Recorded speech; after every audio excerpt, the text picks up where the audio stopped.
Hello friends, तो इस video के अंदर हम अपने नेक्स्ट टॉपिक को कवर करेंगे पावर रिसोर्सेज। जैसा कि आप सब जानते हैं, पावर रिसोर्सेज का मतलब होता है बिजली के संसाधनों के बारे में। प्रीवियस वीडियो में हम लोगों ने अपने मिनरल्स के बारे में पढ़ा कि मिनरल्स क्या होता है, कितने तरीके का होता है, क्या यूज़ है उसका, कौन कौन सी कंट्री हमारी उसकी ज़्यादा प्रोड्यूस करती है, ठीक है। और देन उसके बाद उसको कंजर्वेशन करने का, उसको सुरक्षित रखने का सारा चीज़ें हम लोगों ने पिछले वीडियो में पढ़ लिया है। तो अब पावर रिसोर्सेज के बारे में यहाँ पे पढ़ेंगे कि बिजली को जनरेट करने का क्या पहले तरीका था, क्या अब तरीका है, क्या यूज़ है इसका, कहाँ कहाँ पाया जाता है, ठीक है। तो आइए चलिए स्टार्ट करते हैं। Power resources are required for industrial and domestic use, agriculture, transport, communication and defence. Power use का, बिजली का यूज़ जो है हर जगह रिक्वायर्ड है, चाहे वो इंडस्ट्रियल हो, कोई उद्योग हो, ठीक है, चाहे वो डोमेस्टिक घरों में हो, चाहे किसी एग्रीकल्चर में हो, ट्रांसपोर्ट में हो, कम्युनिकेशन में हो, चाहे डिफेंस में हो। तो हर जगह पे अब बिजली की ज़रूरत पड़ती है, पावर की ज़रूरत पड़ती है। बिना पावर के कोई काम अब संभव नहीं है। Power resources are of two types, दो तरीके के होते हैं हमारे पावर रिसोर्सेज। पहला होता है conventional source and second one is non conventional source. Conventional source जो हमारा होता है वो होता है पारंपरिक, ठीक है, जिसको हम कहते हैं पारंपरिक स्रोत, ठीक है। हमारे पिछले समय से जो चला आ रहा है पुराना, उसको कहते हैं पारंपरिक सोर्सेज, स्रोत। Energy resource which have been in common use, जो एनर्जी रिसोर्स हमारे कॉमन यूज़ में है बहुत लंबे समय से, are known as conventional source, उसको हम कन्वेंशनल सोर्स कहते हैं। Fire, wood and fossil fuels, ये हमारा देखिए जलाऊ लकड़ी और जो हमारे फॉसल फ्यूल्स है, मीन्स की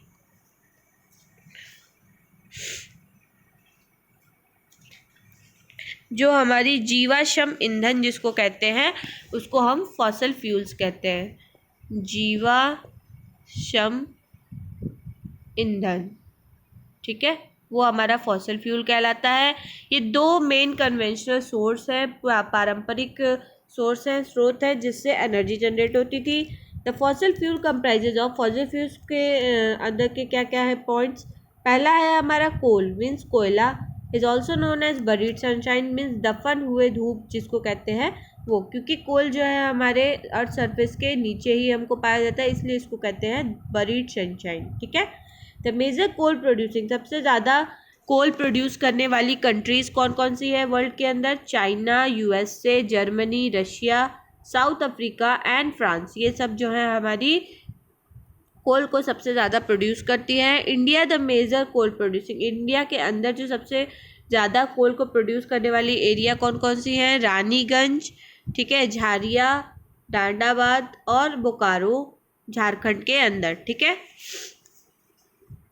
इंडिया के अंदर ये चारों हैं, रानीगंज, झारिया और डांडाबाद और बोकारो, झारखंड के अंदर ये सारे मेजर एरियाज़ हैं जो कोल प्रोड्यूस करते हैं। अबाउट 80% ऑफ कोल, 80% जो कोल है जिसकी खदानें जो है वो कहाँ पे है? दामोदर वैली के पास है।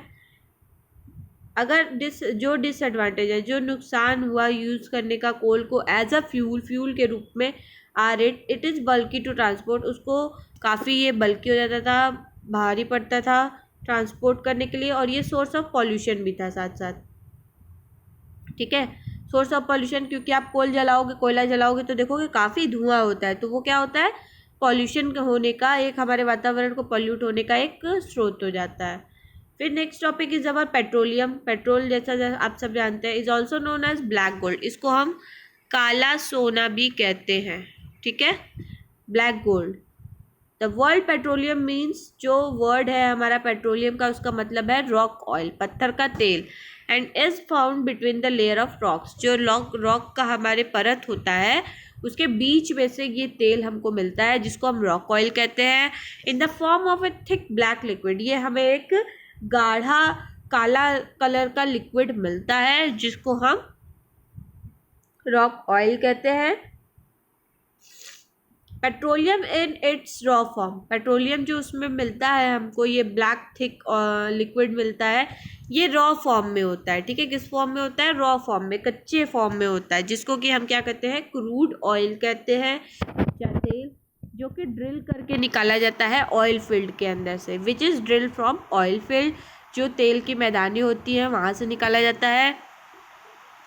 Located in of shores and coastal area, जो या तो तट से दूर का एरिया होगा या तट के क्षेत्र का एरिया होगा, ठीक है, कोस्टल एरियाज या फिर ऑफ शोर एरियाज के आसपास ये लोकेटेड होता है, ऑयल फील्ड वगैरह।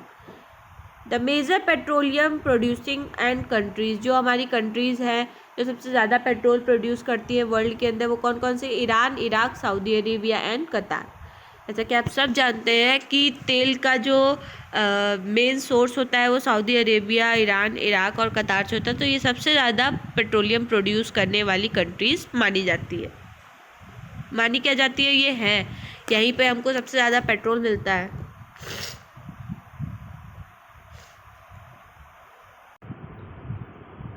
A major advantage of petroleum is that can be easily transported in tank.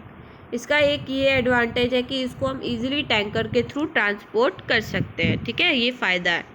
Then our next conventional source is, हमारा नेक्स्ट कन्वेंशनल सोर्स क्या है? नेचुरल गैस, ठीक है।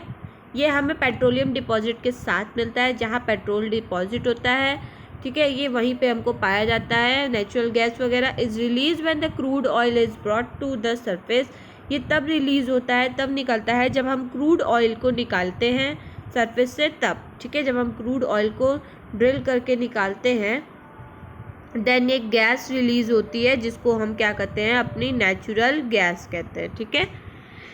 Then next conventional source is our hydro electricity, जो electricity हम पानी से generate करते हैं उसको हम क्या कहते हैं? हाइड्रो इलेक्ट्रिसिटी कहते हैं। It's also generated from the energy of flowing water, ये जो है जनरेट होता है एनर्जी जो है उस एनर्जी से जो फ्लो करती है वाटर उसके अंदर होता है, मीन्स पानी के बहाव में जो पावर होता है, जो एनर्जी होता है, उससे ये रिलीज होता है hydro electricity.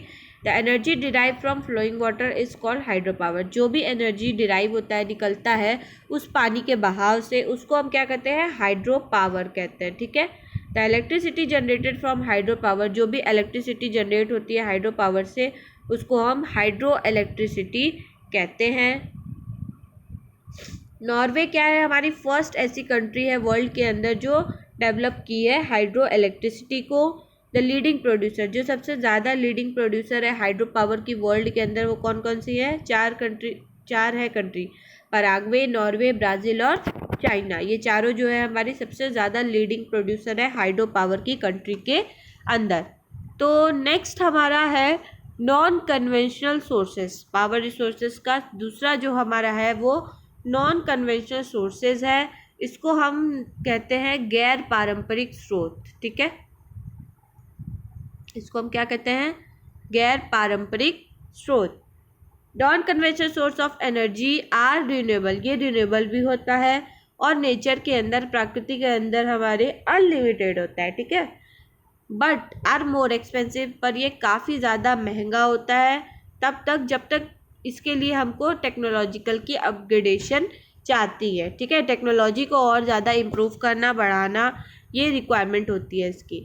Energy from the सन, जो एनर्जी हमें सन से मिलती है, विंड से मिलती है, टाइड से मिलती है, न्यूक्लियर एनर्जी जो होती है, energy from the earth and from the decayed organic matters are called non conventional source of energy.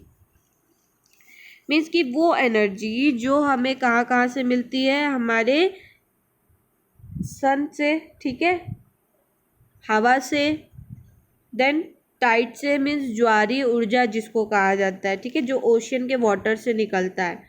और जैसे आप ओशियन वगैरह में देखोगे ना, जो पानी के अंदर चक्र बनता है, टाइड बनता है, तूफान बनता है, उसकी जो पावर होती है उससे, या फिर न्यूक्लियर एनर्जी से, जो हमारा न्यूक्लियर पावर, न्यूक्लियर जो चीज़ें होती हैं, ठीक है, परमाणु ऊर्जा जिसको कहते हैं, उससे, या किसी ऑर्गेनिक मटेरियल से मिले, ठीक है, या फिर हमें जो ऑर्गेनिक मैटर डीके हो जाते हैं, ख़राब हो जाते हैं, उससे मिले, या और इस सब चीज़ों को हम क्या कहते हैं? Non conventional source of energy, means गैर पारंपरिक जो स्रोत होता है एनर्जी का, उसको हम ये सारे मैटर से हमको मिलता है। तो पहला हमारा आता है सोलर एनर्जी।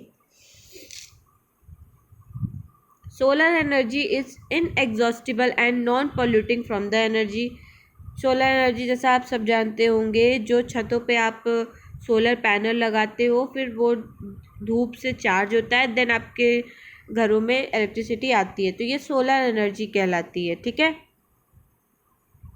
सोलर एनर्जी जो होता है वो इनएग्जॉस्टिबल होता है, मीन्स कभी ख़त्म ना होने वाला, और नॉन पॉल्यूटिंग, इससे कोई भी तरह की हमारे वातावरण में कोई पॉल्यूशन नहीं होता है। ये non polluting form of energy होता है। Is the heat, solar energy क्या है? हीट और लाइट ऑफ द सन, गर्मी जो है हमारी और जो रोशनी है सन की, which is the primary source, ये सबसे ज़्यादा क्या है? प्राइमरी सोर्स कहलाता है of all energy on the earth. हमारे अर्थ के अंदर जो सारी एनर्जी है उस चीज़ का ये प्राइमरी सोर्स कहलाता है। जो सोलर पैनल बनता है, made up of A number of solar cells, ये नंबर ऑफ सोलर सेल्स को मिला करके हमारे सोलर पैनल को बनाया जाता है। दैट एब्जॉर्ब सोलर एनर्जी, जो हमारी सोलर एनर्जी को इकट्ठा करती है, एब्जॉर्ब करती है, एंड कन्वर्ट, और फिर इसको तब्दील कर देती है, चेंज कर देती है इनटू इलेक्ट्रिसिटी, इलेक्ट्रिसिटी में बदल देती है। Are used to convert and use to convert a solar energy, ताकि आप यूज़ कर सको to convert a solar energy को कन्वर्ट करके किसमें? हीट और इलेक्ट्रिकल एनर्जी के अंदर। ठीक है, मतलब उस सोलर पैनल से आपका सन की लाइट ले करके वो चार्ज हो जाता है, वो एब्जॉर्ब करता है सारे सोलर एनर्जी को और फिर उसको इलेक्ट्रिसिटी में कन्वर्ट कर देता है। आर यूज टू कन्वर्ट, ताकि आप उसको यूज़ कर सको कन्वर्ट करने के लिए क्या? सोलर एनर्जी को हीट और इलेक्ट्रिसिटी एनर्जी के अंदर। और जो सोलर पैनल होता है वो कई सारे सोलर सेल्स से मिलकर के बना होता है। Can B effectively use in tropical countries, इसको हम अच्छे से यूज़ उन एरिया में कर लेते हैं जो ट्रॉपिकल कंट्रीज होती है। ठीक है, दैट रिसीव एबेंडेंट सनलाइट, जो अच्छी खासी सनलाइट, वहाँ पे भरपूर सनलाइट आती है, मीन्स धूप जो है वहाँ पे अच्छी खासी आती है, उन एरियाज़ में ये बहुत ज़्यादा इफेक्टिव होता है। देन नेक्स्ट हमारा नॉन कन्वेंशनल सोर्स है विंड एनर्जी। ठीक है, is the energy generated from winds, ये हमारे हवाओं से जनरेट होने वाली एनर्जी है। ये भी रिन्यूएबल होती है। ठीक है, इजीली रिन्यू हो जाती है, लो कॉस्ट, कम पैसा लगता है, सेफ भी होता है, क्लीन सोर्स ऑफ एनर्जी, इससे भी किसी तरह का पॉल्यूशन नहीं होता है। Wind mill are use to produce electricity, कई सारे आप देखे होंगे कि विंड मिल लगाई जाती है ताकि वो इलेक्ट्रिसिटी प्रोड्यूस कर सके। Disadvantage of wind mill are, ये जो है विंड मिल का कुछ डिसएडवांटेज है, कुछ नुकसान है, वो क्या है? ये कंट्रीब्यूट करता है नॉइज़ पोल्यूशन, जहाँ विंड मिल लगी होती है, तेज़ तेज़ हवाएं की वजह से जो इलेक्ट्रिसिटी बनती है वहाँ पे नॉइज़ बहुत ज़्यादा होता है, नॉइज़ पोल्यूशन होता है।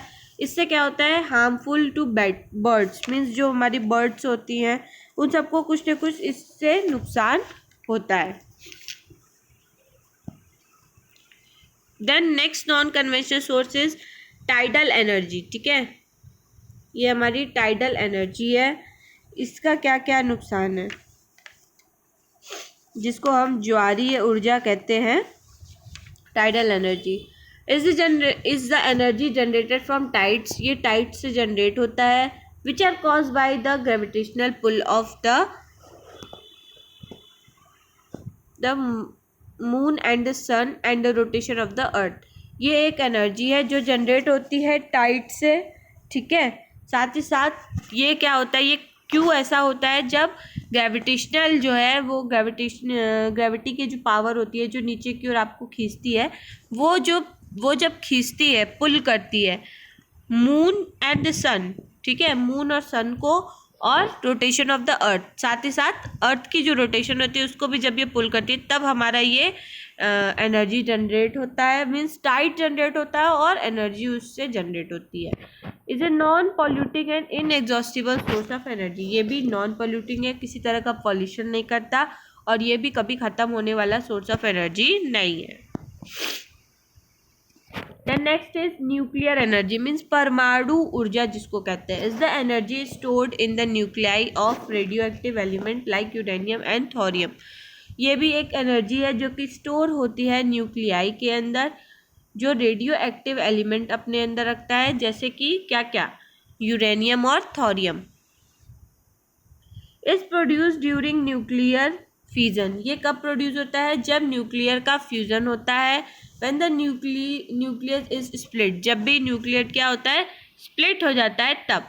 ड्यूरिंग न्यूक्लियर फ्यूजन, जब न्यूक्लियर का फ्यूजन होता है, ह्यूज अमाउंट ऑफ एनर्जी और लाइट एनर्जी रिलीज होती है। ठीक है, जब भी न्यूक्लियर का फ्यूजन होता है तो वहाँ पे बहुत ज़्यादा अमाउंट में गर्मी और लाइट जो दोनों है रिलीज होती है।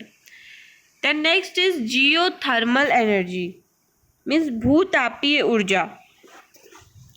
जियो मीन्स अर्थ, थर्मल माने हीट, अर्थ से निकलने वाली जो हीट होती है उसको हम कहते हैं geothermal energy.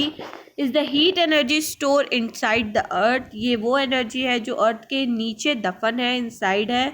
Is a clean and eco friendly, ये साफ भी होती है और हमारे वातावरण के संग इको फ्रेंडली भी होती है।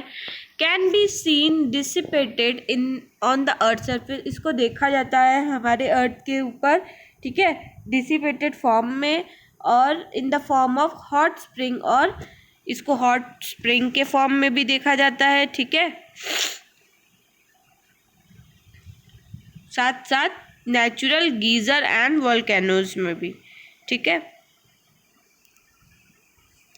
Then next non conventional source is biogas. हमारी जो बायोगैस है उसके बारे में। Is also a renewable source of energy, ये भी हमारी क्या है? एक रिन्यूएबल, मतलब रिन्यू हो जाने वाली सोर्स ऑफ एनर्जी है। Which is produce from biomass, जो कि प्रोड्यूस होता है बायोमास से, जो कि इंक्लूड करता है वुड फ्रॉम ट्री, जो पेड़ों से वुड होता है, लकड़ियाँ होती है, उसको यूज़ करता है। ठीक है, अपने में बायोमास में इंक्लूड करता है। Matter from dead plants and animal, जो भी मैटर्स होते हैं डेड प्लांट्स और मरे हुए जानवर, जंगली और ये पेड़ों से।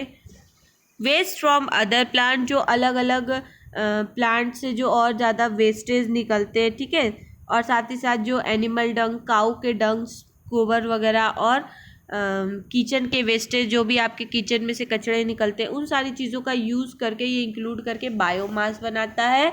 ठीक है, और इसी बायोमास का यूज़ करके हमारी एनर्जी जो है वो प्रोड्यूस होती है। Can be use to generate electricity, light, heat, motion and fuel, इसका यूज़ किया जाता है ताकि वो इलेक्ट्रिसिटी जनरेट कर सके, लाइट जनरेट कर सके, हीट जनरेट कर सके, मोशन और फ्यूल को। ये low cost source of energy है, कम पैसा लगता है, इजी टू ऑपरेट, इजीली आप इसको यूज़ कर सकते हो, ऑपरेट कर सकते हो। एंड यूज़ बायो वेस्ट, और बायो वेस्ट का आप यूज़ भी कर लेते हो। ठीक है, तो ये चैप्टर हमारा यहीं फिनिश होता है। आपको अगर किसी भी इस चैप्टर से रिलेटेड कोई भी क्वेरीज होगी, कोई भी इश्यूज़ होंगे, आप कमेंट सेक्शन में कमेंट करके पूछ सकते हैं। Thank you so much.